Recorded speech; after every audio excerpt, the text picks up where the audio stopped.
So, of course, the CBO is going to say, if you're not going to force people to buy something they don't want to buy, they won't buy it. But at the same time, they're saying our reforms will kick in and lower premiums and make health care, therefore, more accessible. 10 years from today, if President Trump and the Republicans have their way, there would be 24 million more Americans without health insurance. A total of 58 million Americans living in this country 10 years from now will not have health coverage. That's un-American. That's wrong. Chuck Schumer reacting to the CBO numbers out today. Congressional Budget Office, just to put up some stats from that report about the Republican plan. First, the effects on the federal budget. The GOP bill would reduce federal deficits by $337 billion over 2017 to 2026. Largest savings coming from reductions in Medicaid. Largest cost would come from repealing many of the tax increases and fees changed under Obamacare. Outlays would be reduced by $1.2 trillion. Revenues would be reduced by $0.9 trillion. Now the effects on health insurance coverage. These are the numbers that Democrats obviously are jumping on. 2018, 14 million more people would be uninsured under this legislation than the current law. 2020, that goes to 21 million. 2026, 24 million more uninsured. So you have a lot of numbers there. Then CBO report effect on premiums. 2018 and 2019, this bill would tend to increase the average premiums in the non-group market. The average premiums for single holders would be 15 to 20% higher, but then it would turn and lower them by roughly 10% by 2026 than the current law. I know it's a lot of numbers and people glaze over, but those are the stats and the figures from this report. What does it all mean? Let's bring in our panel. Molly Hemingway, senior editor at The Federalist. Hadass Gold, media reporter for Politico. And Byron York, chief political correspondent of The Washington Examiner. Everybody's all scared of the snow, but I tell you, there are some Republicans, Molly, that are scared of this report, and they knew it was going to be bad. Speaker Ryan says he's encouraged. Well, it's saying in this plan it would be cheaper and it would lead to lower premiums, but a higher number of uninsured people relative to Obamacare, which had a lower number of uninsured people but was much more expensive. But there's also an issue of just CBO estimates. They're very notoriously bad. And think back to 2010 when they said that under Obamacare you'd have 23 million Americans insured. It's actually 12 million this year. And they also made a forecasting error, so they dramatically underestimated the cost of Medicaid. So we need to keep these things in mind as we are talking about this scoring as well. Yeah, and it's also important to point out, Hadass, that as they pitch it, it is a three-phase thing, whether that's realistic or not. The second phase is Secretary Price of HHS. Here is his reaction outside the White House this afternoon. They also ignored completely the other legislative activities that we'll be putting into place that will make certain that we have an insurance market that actually works.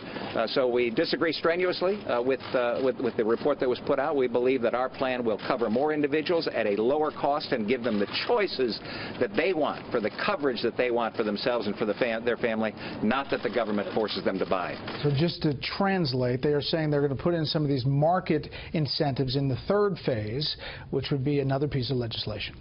Right, and I mean, this CBO report, it seems as though there's something in it for everybody to hate in a way, and it was a little bit confusing because we have the administration folks coming out saying they strenuously disagree. Then we have Paul Ryan and his staff tweeting out all these things that they really like about it. What's really interesting that I didn't realize until today was that Tom Price actually is the one who put the current CBO director in his position, Keith Hall, and so there's a history there as well. But clearly with all of these numbers, it's really hard for a lot of people, I would guess, everyday people who don't follow this every day to follow.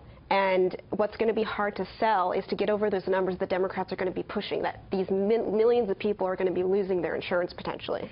What we don't hear from the Democrats, however, Byron, is what their solution is as Obamacare is collapsing, and we hear that insurance companies are going to leave this year. Well, during the campaign, Hillary Clinton and other Democrats gave their solution, which was more federal funding for it. But look, I give Paul Ryan an A for effort in that interview with you by saying this is really great, but it's a terrible report.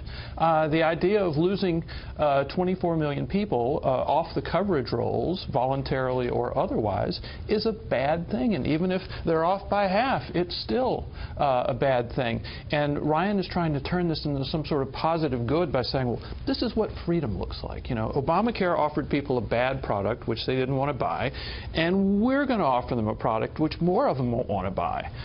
It's not a solution, which I think what is going to happen is, if this thing can pass in the House, it does go over to the Senate, where they just rewrite the whole darn thing and see what happens then. Here is Senator Tom Cotton from Arkansas this weekend.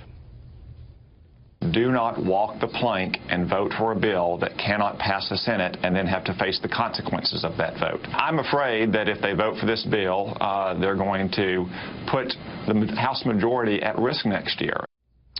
Democrats call this the BTUing. The House votes for something that's unpopular. At that point, it was a BTU tax increase. And then the Senate doesn't pass it, and then those House people who voted for it fall on their swords in the next election, which comes every 2 years. Can Republicans make this a binary choice? If you do this, fine. If you don't, you are essentially letting Obamacare collapse, and we can't move forward. Well, they're certainly trying to make it into a binary choice, but they're not dealing with any of the underlying problems that anyone in the Republican caucus that opposes this bill seems to have. And just even on something as simple as Medicaid expansion, when you're looking at how you've had all these we have all these proposals for putting everybody onto Medicaid expansion. We haven't even looked at whether health care insurance is the same thing as health care. And you look at the Medicaid, the landmark Medicaid study in Oregon that showed that when you were on Medicaid, you had no better health outcomes than if you had no insurance at all. There are other studies that show that that you might even have worse health care outcomes if you are not on Medicaid, if you have no insurance, than if you have Medicaid. Nothing in here, nothing about the CBO estimate, nothing that we're talking about actually deals with these large-scale structural problems. And if people are going to have to lose elections over this, it would be nice if they at least had something worthwhile to be losing over. And I don't think this is what they're being offered. Here is President Trump at the White House today. The House bill to repeal and replace Obamacare will provide you and your fellow citizens with more choices, far more choices, at lower cost. Americans should pick the plan they want. Now they'll be able to pick the plan they want. They'll be able to pick the doctor they want. And I tell Paul Ryan, I tell every one of them, I say the best thing you can do politically is wait a year, because it's going to blow itself off the map. But that's the wrong thing to do for the country. It's the wrong thing to do for our citizens. Adding to that a tweet, Hadass, Obamacare is imploding. It is a disaster. 2017 will be the worst year yet by far. Republicans will come together and save the day.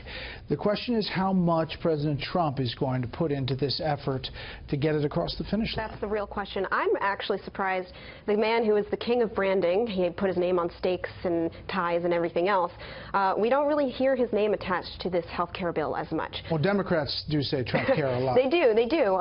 But the administration, I've heard varying things about it. I think what Trump is probably paying attention to and is keeping an eye on is what his base is reacting to. And we're already seeing some of them come out in, talk radio land, on certain sites, on certain people who have established themselves as part of the hardcore Trump base, not being big fans of this. And I'm sure he is seeing them describe it as Obamacare light.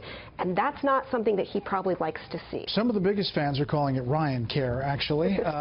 Byron, probably more accurate. I think the Republicans created this problem for themselves when they talked for 7 years about repealing every single word of Obamacare. Now they're in power, they have a Republican president, they actually have to do it, and they never, in that time, until now, agreed on an actual plan to do it. And now you actually see why they didn't. It was very hard, and they didn't really have a good plan. So here again, I think you're going to see, and this happened with Obamacare as well, a bill going from the House to the Senate and getting really rewritten. Percent of chance that something gets through Congress to President Trump's desk? 75. That's high. 55. I'm not making any bets. Oh, you're like in the Steve Hayes chair. That's what he does.